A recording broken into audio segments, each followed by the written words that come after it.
So this is one of the Lenz gauge Br86s in a West German livery this time. They've done a fabulous job. It is die-cast zinc and brass fittings.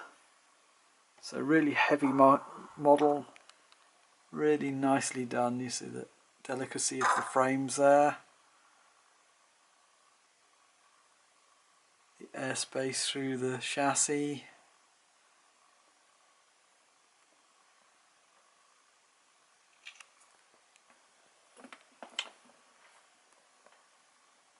They put the coal load in. You've got the cab. Let's light the cab up. Really nicely done. All the controls are individual parts, all painted up. There's the cab floor and everything. I think there's a firebox glow.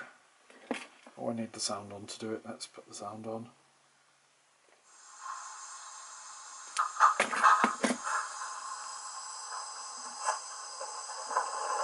There's a firebox glow in there as well, which you can see.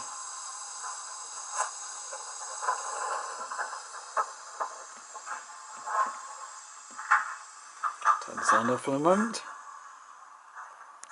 Also got opening fillers with the little grill underneath them, and the smoke box door also opens. There's 5 of these little latches around it that rotate.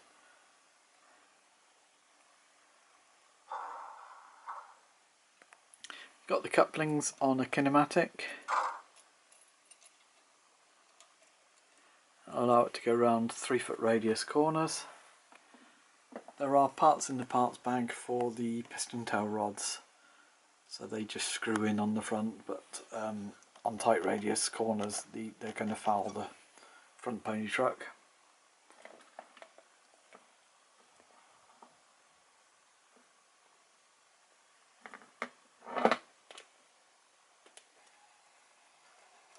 A really nice mechanism. It's got timing gear as well, so it'll keep the chuff rate smooth. Let's put that sound back on again.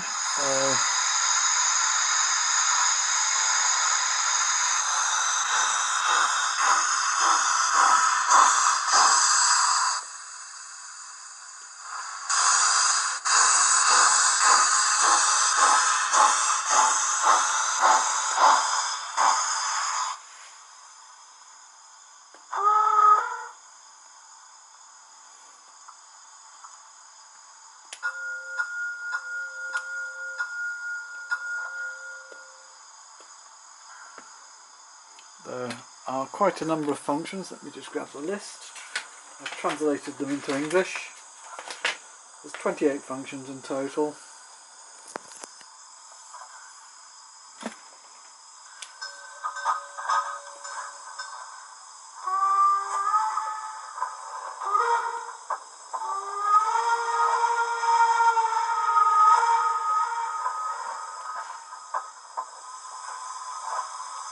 So lots of operating sound effects.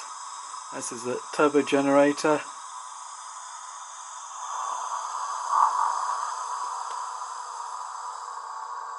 There's a little bit of equipment beside the chimney there on the far side. It powers the lighting on the real thing, that would be. And that's the sort of noise it makes when it spools down.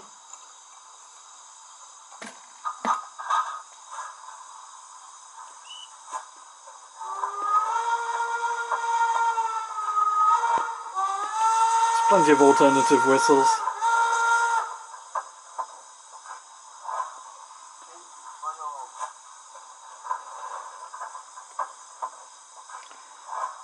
We've also got the dynamic smoke unit, so it fills through the chimney.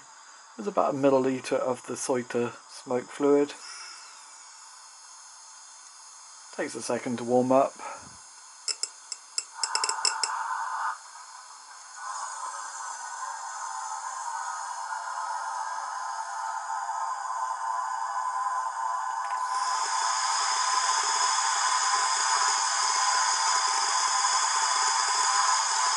function 9 does the blow down on startup. It will hold the loco, so even though I've got the throttle on, it takes a bit of time for it to set off.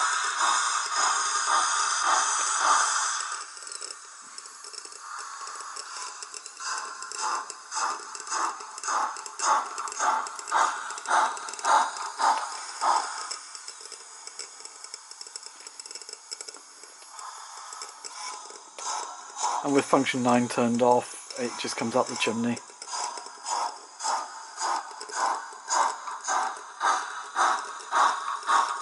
The main smoke's on function 8. It is a controllable feature, so if you don't want to use it, just turn it off.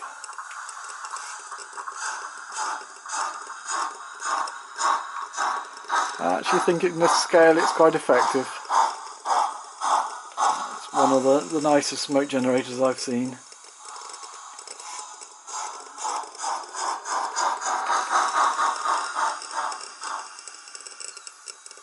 Obviously I've got it against a grey background. Against light coloured backgrounds it starts disappearing.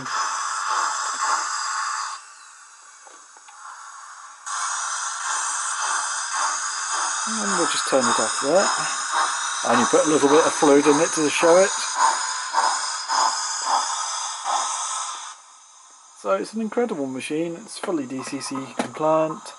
You've got a power pack on board that will keep it going over dirty track. It'll actually hunt for power as well, so it starts searching for power if it's stuck.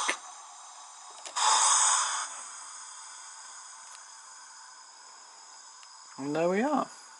Okay, let's have a look at the coupling sequence. So we've got a Lenz fan here.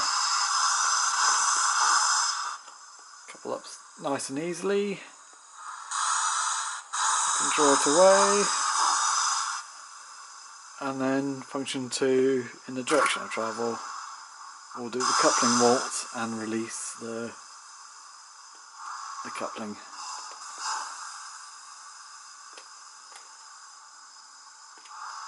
So very simple, effective. The coupling T-bars are designed to stop the buffers locking on tight corners. So with these couplings in place they'll go around 3 foot radius. If you put them onto screw links then it goes up to something like 5 foot radius.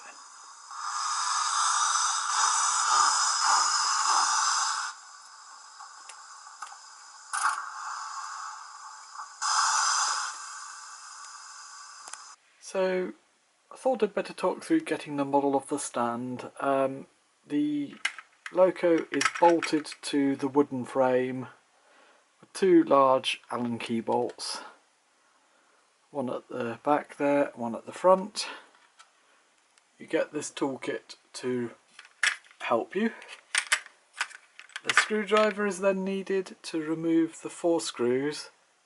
One there, one there, one there, one there. Once you've got the screws out of the way and these little plates out of the way, then under the plates are these little hexagonal stands, and the box spanner is needed to undo those. The 2 at the front are slightly shorter than the ones at the back. You will need to take those off because they will foul the running off the pony trucks. While we're under here, it's nice to have a look at the structure. Got the timing wheel there, so it's a magnetic timer. It uses a Hall sensor to keep everything synchronised for chuffing.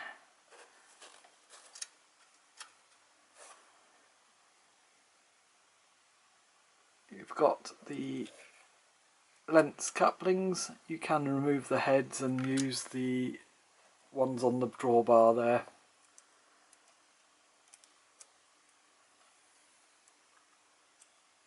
And I think you can replace them with the 49015 screw link couplings as well if you wish.